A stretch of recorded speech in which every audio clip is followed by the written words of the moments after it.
Hello friends, welcome to Sorba சமையல். இன்றைக்கி சொர்பா சமையலில் ஒரு டேஸ்டியான ரெஸ்டாரண்ட் ஸ்டைல் சிக்கன் எப்படி பண்ணுறதுன்னு பார்க்கலாம். இது ரொம்ப நல்லா டேஸ்ட்டாக, அதே நேரத்தில் ஒரு 10-15 நிமிஷத்தில் செய்யலாம். இப்போ இந்த சிக்கன் எப்படி பண்ணுறதுன்னு பார்க்கலாம். அதுக்கு வந்து மிக்ஸி ஜாரில் நல்லா க்ளீன் பண்ணி வச்ச புதினா வந்து ஒரு கைப்பிடி அளவுக்கு சேர்த்துக்கலாம். அதே அளவுக்கு மல்லித்தலையும் நல்லா க்ளீன் பண்ணி சேர்த்துக்கலாம். காரத்துக்கு 5 பச்சை மிளகாய் சேர்த்துக்கலாம்.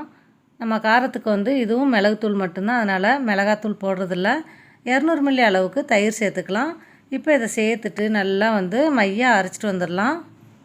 பாருங்கள், இது போல் அரைச்சிக்கலாம். இப்போ அடுப்பில் ஒரு பேன் வச்சுட்டு ஒரு 3 டேபிள் ஸ்பூன் அளவுக்கு எண்ணெய் சேர்த்துக்கலாம். எண்ணெய் நல்லா காஞ்சதுக்கப்புறமா இஞ்சி பூண்டு வந்து நம்ம ரசம்லாம் இடிப்போம்ல, அந்த கல்லில் தட்டி வச்சுருக்கேன். நம்ம பேஸ்ட்டாக பண்ணாமல் இது போல் பண்ணோன்னா ரொம்ப நல்லா டேஸ்ட்டாக இருக்கும். அடுப்பை வந்து லோ ஃப்ளேமில் வச்சுக்கோங்க. ஏன்னா இஞ்சி பூண்டு எண்ணெயில் வதங்குறப்போ அந்த பேனில் ஒட்டிக்கும். அதனால் லோ ஃப்ளேமில் வச்சு நம்ம வந்து வதக்கிக்கலாம். அப்போ நம்ம வெங்காயத்துக்கு அப்புறம் போடலாம்ல அப்படின்னு கேட்கலாம். ஆனால் இந்த மாதிரி நம்ம இஞ்சி பூண்டு ஃபஸ்ட்டு நம்ம வதக்குனா ரொம்ப நல்லா ஃப்ளேவர், ரொம்ப நல்லா டேஸ்ட்டாக இருக்கும். 2 பெரிய வெங்காயத்தை வந்து சின்ன சின்னதாக கட் பண்ணி சேர்த்துக்கலாம்.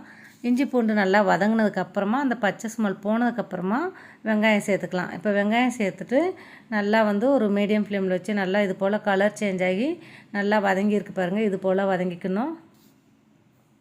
இப்போ நான் க்ளீன் பண்ணி வச்ச சிக்கன் வந்து 1/2 கிலோ அளவுக்கு எடுத்திருக்கேன். அதை சேர்த்துக்கலாம். சிக்கன் சேர்த்ததுக்கப்புறமா நல்லா ஒரு ஹை ஃப்ளேமில் வச்சுக்கோங்க. ஏன்னா சிக்கன் சேர்த்ததுக்கப்புறமா நம்ம வந்து நல்லா தண்ணி விட்டு வரும். அதனால் ஒரு ஹை ஃப்ளேமில் வச்சு இதை வந்து நல்லா வதக்கிக்கணும். கொஞ்சம் வதங்கினதுக்கப்புறமா கல் உப்பு சேர்த்துக்கலாம். உப்பு இந்த நேரத்தில் சேர்த்தா தான் அந்த சிக்கன்லேயே நம்மளுக்கு நல்லா இறங்கும். உப்பு சேர்த்துட்டு நல்லா வந்து மிக்ஸ் பண்ணி விட்டுக்கலாம். இதை வந்து நம்ம மூடி போட்டு ஒரு 10லேருந்து 15 நிமிஷம் மீடியம் ஃப்ளேமில் வந்து வேக வைக்கணும். அப்போ தான் சிக்கன் நல்லா வெந்து வந்துடும் நம்மளுக்கு. இப்போ ஒரு 15 நிமிஷத்துக்கு அப்புறமா நம்ம ஓப்பன் பண்ணுறோம். சிக்கன் நல்லா தண்ணி விட்டு வெந்து வந்திருக்கு பாருங்கள். நம்ம தண்ணி எதுவும் விடலை. சிக்கனில் இருக்கிற தண்ணியே நம்மளுக்கு வந்து மூடி போட்டு வேக வைக்கிறப்போ தண்ணி விடும்.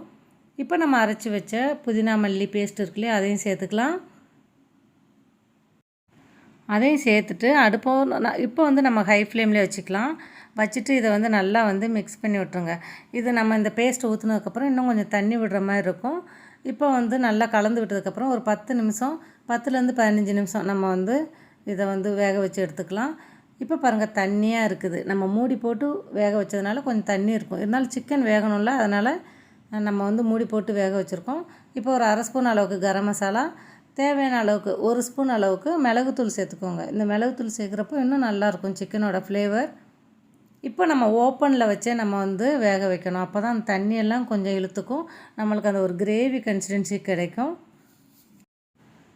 இந்த நேரத்தில் 1 ஸ்பூன் அளவுக்கு நம்ம கஸ்தூரி மேத்தி இருக்குல்ல, அதை சேர்த்துக்கலாம். இது ஃப்ளேவர் ரொம்ப ரொம்ப டேஸ்ட்டாக இருக்கும். அதே நேரத்தில் உடம்புக்கும் ரொம்ப நல்லது. உள்ளங்கையில் வச்சு இது போல் கசக்கி சேர்த்துக்கோங்க. இந்த ஃப்ளேவர் ரொம்ப உங்களுக்கு அந்த ரெஸ்டாரண்ட் ஸ்டைல் சிக்கன் சாப்பிட்ற மாதிரி இருக்கும். அதே நேரத்தில் இன்றைக்கி நம்ம இந்த சிக்கனில் இந்த க்ரீமியாக கிடைக்கணும் அப்படிங்கிறதுக்காக சீஸ் வந்து கொஞ்சம் துருவி போடுறேன். இது கடையில் வாங்குகிற அதே ஃப்ளேவர் கிடைக்கும். கண்டிப்பாக நீங்களும் இது வந்து சேர்த்து பாருங்கள். உங்களுக்கு வேண்டான்னே நீங்கள் ஸ்கிப் பண்ணிவிட்டு அப்படியே கூட சாப்பிட்லாம். அதுவும் டேஸ்ட் நல்லாயிருக்கும். சீஸ் போட்டு கொடுக்குறப்ப பசங்களுக்கு வந்து அந்த ஃப்ளேவர் வந்து ரொம்ப பிடிக்கும். இது போல் நீங்கள் செஞ்சு கொடுத்தீங்கன்னா கண்டிப்பாக கடையில் வாங்கி சாப்பிடவே மாட்டீங்க. ஏன்னா அந்த ஃப்ளேவர் வந்து உங்களுக்கு அந்த அளவுக்கு ரொம்ப பிடிச்சிருக்கும். வெறும் வயலே சாப்பிடலாம். அதே நேரத்தில் இதை வந்து நம்ம கீ ரைஸ் செய்வோம்ல, அதுக்கு வந்து இது பெஸ்ட்டு காம்பினேஷனாக இருக்கும். சப்பாத்தி, பரோட்டா எல்லாத்துக்குமே ரொம்ப சூப்பராக இருக்கும். ஃப்ரெண்ட்ஸ், கண்டிப்பாக நீங்களும் இதை செஞ்சு பாருங்கள். ஒரு 10-15 நிமிஷத்தில் இதை நம்ம செஞ்சிடலாம். அப்படியே பார்க்குறதுக்கு ரொம்ப நல்லா சூப்பராக இருக்கும்.